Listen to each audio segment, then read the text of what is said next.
Hello and welcome back to day 4 of the Future Blockchain Summit in Dubai 2024. I'm Adel, the host, and today we have a good friend of mine, Mr. Jonathan Rigg, who is VP, Vice President of Commercial at Fuze. Jonathan, how are you doing today?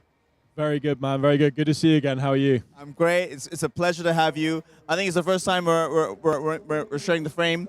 So, Fuze, tell us your story behind Fuze. Yeah, Fuze is a UAE born and raised company. We're funded by local investors, locally hosted, locally regulated. We have a VARA license as a broker-dealer. We also have a ADGM license as a broker-dealer. We're basically a blockchain infrastructure company or digital assets as a service provider. So we plug in via API to local banks and fintechs and allow them to embed digital asset capabilities in their native architecture. So actually our first customer we took live over the summer was Bank. You may know them for one of the largest neobanks in the region. So if you go in the Weo Invest app now, you can buy, sell, hold digital assets in their application, but it's powered by Fuze. I recall the other days when you were in negotiations with Weo and it was taking some time. For those who may not know how this works, what was taking so long to get it done, to get the deal done? I think when you're working with traditional finance institutions and traditional banks, there's always going to be legacy systems, processes, regulatory and compliance checks they want to do. And this is really where the whole inception of Fuze and the idea behind Fuze really shows its true power and the reason we're here. Because if you're a traditional bank and you want to enable digital assets for your customers, you have to go through the regulatory and licensing process. You have to build internal teams. You have to update your systems and ensure that you are compliant with the latest crypto regulations. You also have to have the tech and the infrastructure to enable this. Step in Fuze, we're able to white label our tech stack, our compliance, our regulation, and allow banks and fintechs to go live, go to market in a far more streamlined manner. Weo was our first customer, so we had to get central bank no objection certificates from Central Bank of UAE, which we obtained. We also had to get the B2B2C model rubber stamped by VARA. So there was a lot of regulatory and compliant functions that needed to sign off on this model. And then we went through the whole integration with them as a bank. So I guess you always have plan A and then it takes a bit longer, but we still managed to take them live in pretty record time. And they've been trading for a month and the adoption has been really amazing. And we're super happy with them as our pilot client for this. And we can only go upwards from here, I think. Yeah, first off, congratulations to you and Mo and the team at Fuze. I can understand. What's interesting about what you just said is that many people, from my own perspective and speaking to the others, they say that Dubai is like sort of a safe haven. Come to Dubai, and it's your place to set things up. But I think what they don't know is what you just described, the behind the scenes, that there's a big regulatory process here.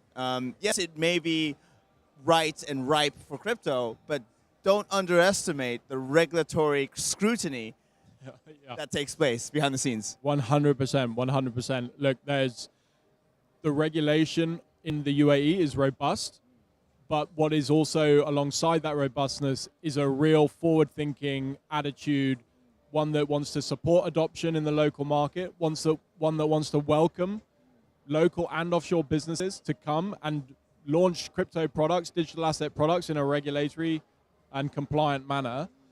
But the licensing process is extensive. It takes a long time to get through.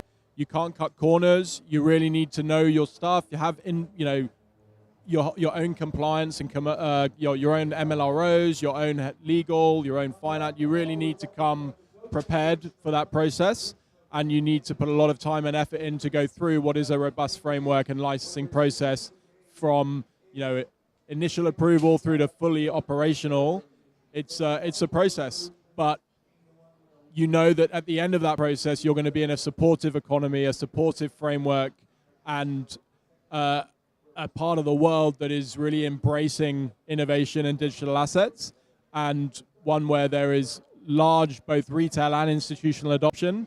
And Vara allows you to operate globally. So it's a great place to launch your business and run your business from. And just the whole concept or the what the Middle East is how it's trying to position itself, and its position on the geopolitical landscape. It's a business-friendly place. It's innovative and forward-thinking, and the future of finance really is coming here. So anyone listening in who's thinking of coming here, be prepared. It's going to be a process, but the reward is there at the end. So Weo is your first customer. Yeah.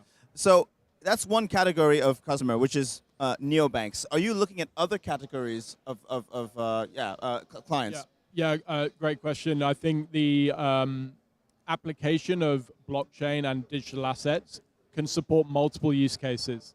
So you can see crypto payments, crypto investing, tokenization of real-world assets. Traditional banks like Fab. So traditional banks can allow their customers to invest or buy exposure to digital assets. You can also look at cross-border payments in and out of your traditional banking infrastructure.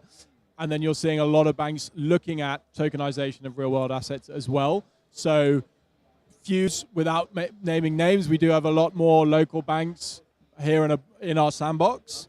And we're very excited to hopefully make some more announcements soon. But the use cases are there. Fuze and companies like us are ready to support them. And the appetite is there from traditional institutions. But beyond banks, you have fintechs like, payment companies, e-commerce companies, PSPs, payment service providers, card processors, merchant acquirers. All of these fintechs are looking at digital assets to bring efficiency to legacy financial systems. And they are, this is where Fuze can support with our APIs, with our tech stack, and with our regulatory licensing to enable these use cases for them. And in the crypto scene, as we all are, the first client is always the hardest, and it takes time. Now that you signed that, and congratulations on signing with Weo, how long before you start making it rain? Yeah, I think when Lambo. Yeah. Again, we are very happy with the progress we've made. Fuze is, we were incorporated in 2022. We spent 2023 building the day one team, getting the regulatory licenses, building the tech stack. 2024, we did our first trade. Not so sure what I can say in terms of numbers, but let's just say we're profitable month on month. We're growing month on month. The team is expanding. We're hiring and growing organically.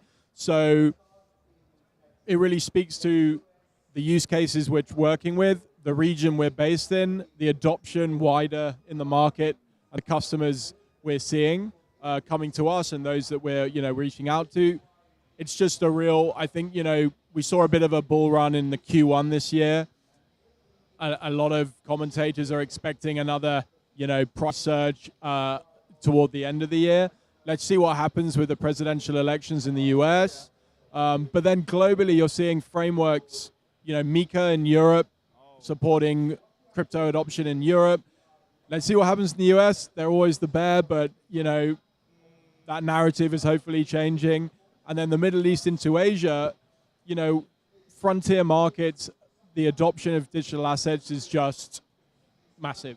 The opportunity is huge, and we can't wait to grow within that narrative as well. You are the art of subtlety, I will say. Let's keep it that way. I love it. Mr. Rigg, thank you so much for your time. Well, we're great to appreciate it. Thank you very much for having me. Yeah. Fun. Thank you so much for watching. Hope you found this insightful. We will leave all the links in the description so you can check out Mr. Rigg's profile as well as Fuze. But for now, thank you again, and I'll see you next time. Cheers. Let's go. Cheers.